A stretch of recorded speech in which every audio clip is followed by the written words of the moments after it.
महाराष्ट्र में एनसीपी के बीच हुई फूट के बाद पार्टी में नेताओं की ओर से एक दूसरे पर काफी आरोप प्रत्यारोप करते देखा गया।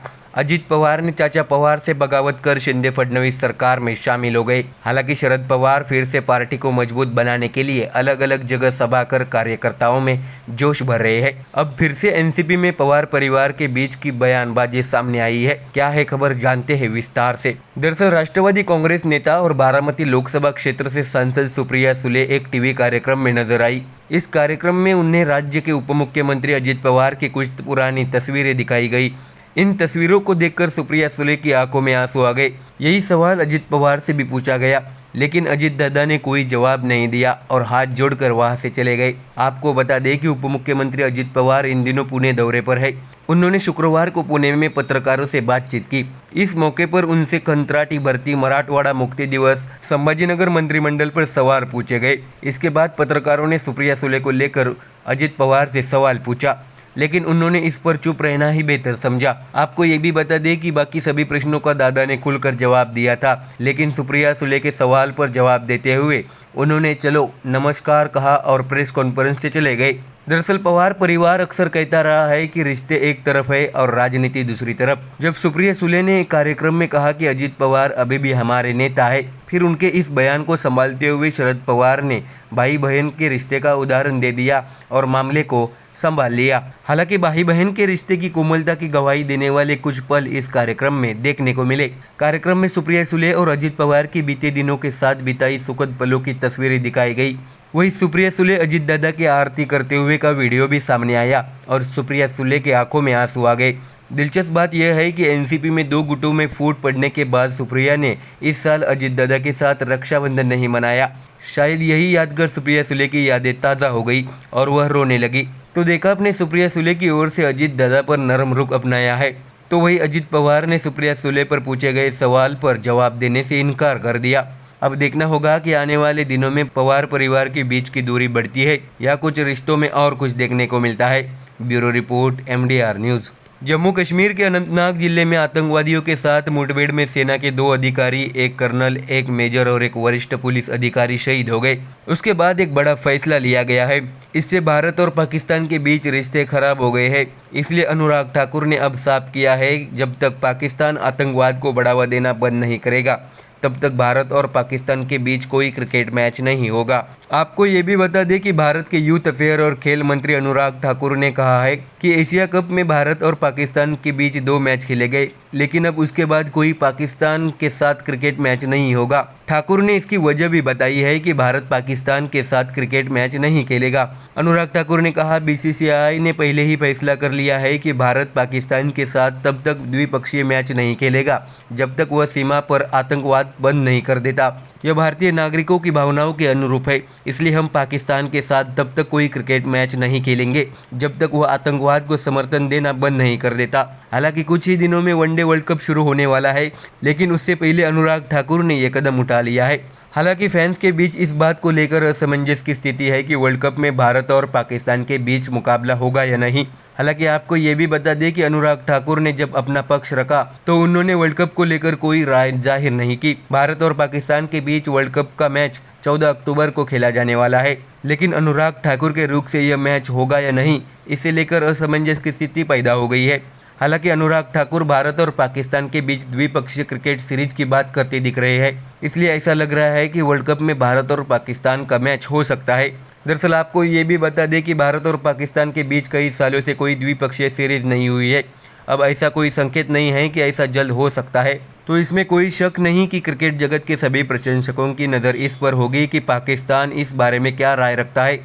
तो देखा आपने, मोदी सरकार ने पाकिस्तान को सबक सिखाने के लिए हर क्षेत्र में उसे घेर लिया है। बीजेपी सरकार का एक ही कहना है कि आतंकवाद और क्रिकेट एक साथ नहीं हो सकता। हालांकि इससे पाकिस्तान क्रिकेट को बड़ा नुकसान झेलना पड़ रहा है। देखना होगा कि आने वाले दिनों में पाकिस्तान इस पर अपनी क्या राय रखता है। Bureau report, MDR news.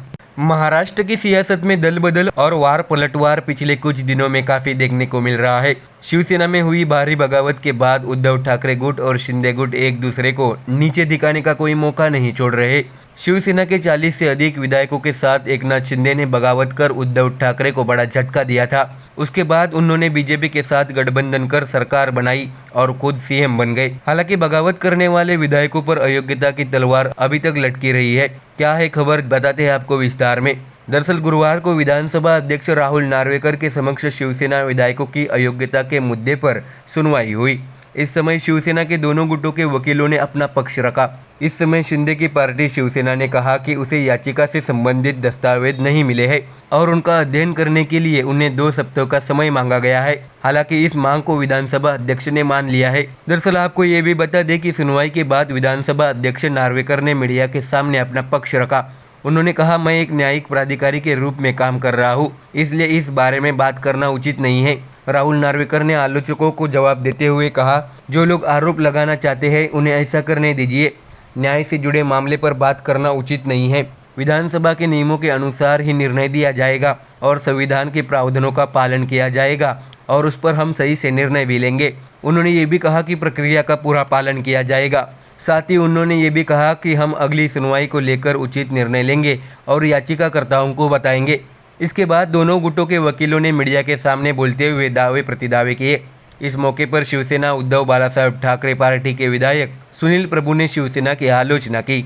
उन्होंने कहा, भरत गोगावले मीडिया को गुमराह करने वाले बयान दे रहे हैं। सुप्रीम कोर्ट ने खुद स्पष्ट कर दिया है कि सुनील प्रभु सचेतक है। इस समझौते पर शिंदे समूह ने हस्ताक्षर किए।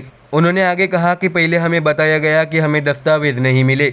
साथ ही उन्होंने 6000 पन्नों का जवाब दाखिल किया और हमें एक पत्र भी नहीं मिला, ऐसा भी वो कह रहे हैं। इसलिए ये कहना गलत है। इतना समय मिलने के बाद भी अब 14 दिनों का समय और दिया गया है। इसमें कागजात का आदान प्रदान किया जा सकता है। सुनील प्रभु ने आगे कहा कि अगली बार अध्यक्ष महोदय इस संबंध में निर्णय लेंगे और शेड्यूल 10 के अनुसार निर्णय लेंगे और हमें न्याय मिलेगा। सत्यमेव जयते, ऐसे मीडिया के सामने प्रभु ने अपनी प्रतिक्रिया व्यक्त की। अब देखना होगा कि आने वाले दिनों में शिंदे गुट या उद्धव ठाकरे के गुट को राहत मिलती है। ये तो आने वाले समय में पता चल ही जाएगा। Bureau report, MDR news. देश में इन दिनों सनातन धर्म को निशाना बनाकर विपक्ष अपनी राजनीतिक पारी आगे ले जाने का प्रयास करती दिख रही है। हालांकि जब से देश में मोदी सरकार आई है, विपक्ष सरकार की हर बात से देश की जनता को गुमराह करने का कोई मौका नहीं छोड़ रही। विपक्ष जानता है कि अगर वे सरकार के अच्छे कामों की तारीफ करेंगे तो उनके लिए 2024 का चुनाव जीतना काफी मुश्किल हो जाएगा। दरअसल आपको बता दें कि पिछले दिनों विपक्ष में शामिल पार्टी DMK के मंत्री और CM स्टालिन के बेटे उदयनिधि स्टालिन ने सनातन को खत्म करने की बात की थी। इस पर देश में उनके खिलाफ काफी नाराजगी देखने को मिली थी। देश के गृह मंत्री अमित शाह से लेकर बीजेपी अध्यक्ष JP नड्डा ने भी उदयनिधि की सनातन वाली बात पर उनका करारा जवाब दिया था। इसके साथ ही कांग्रेस नेता आचार्य प्रमोद कृष्णन ने भी उदयनिधि स्टालिन को सनातन का पाठ पढ़ाया और उन्हें सनातन से सीखने की बात कही थी। अब एक और DMK के बड़े नेता ने सनातन पर बात की है। सनातन धर्म पर तमिलनाडु CM के बेटे उदयनिधि स्टालिन के बयान पर बवाल थमा ही नहीं है। इस पर DMK के ही एक नेता A राजा लगातार इस मामले में बवाल बढ़ाते दिख रहे हैं। सनातन धर्म की एड्स और कुष्ठ रोग से तुलना करने वाले A राजा ने अब टीवी डिबेट में कहा है कि सनातन धर्म सिर्फ भारत ही नहीं बल्कि पूरी दुनिया के लिए खतरा है। A राजा ने कहा कि जाति नाम की वैश्विक बीमारी जो पूरी दुनिया में फैली है, इससे लोगों को जाति के नाम पर और उनकी अमीरी गरीबी के नाम पर बांटा गया। जाति को सामाजिक भेदभाव के लिए इस्तेमाल नहीं किया जा सकता। ए राजा ने कहा कि दुनिया के दूसरे देशों में भी जाकर जो भारतीय बसे हैं, वे वहाँ भी हिंदू धर्म के नाम पर जाति का प्रचार करते हैं। इस बीच भाजपा ने फिर से ए राजा के बयान को लेकर DMK पर हमला बोला है। तमिलनाडु भाजपा के अध्यक्ष के अन्नामलाई ने कहा, जाति के आधार पर विभाजन की बड़ी वजह DMK है। उसने तमिलनाडु में नफरत फैलाई है, लेकिन इस नफरत को ए राजा सनातन धर्म की देन बताते हैं। यह पूरा विवाद तमिलनाडु के CM MK स्टालिन के बेटे उदयनिधि के बयान से शुरू हुआ था।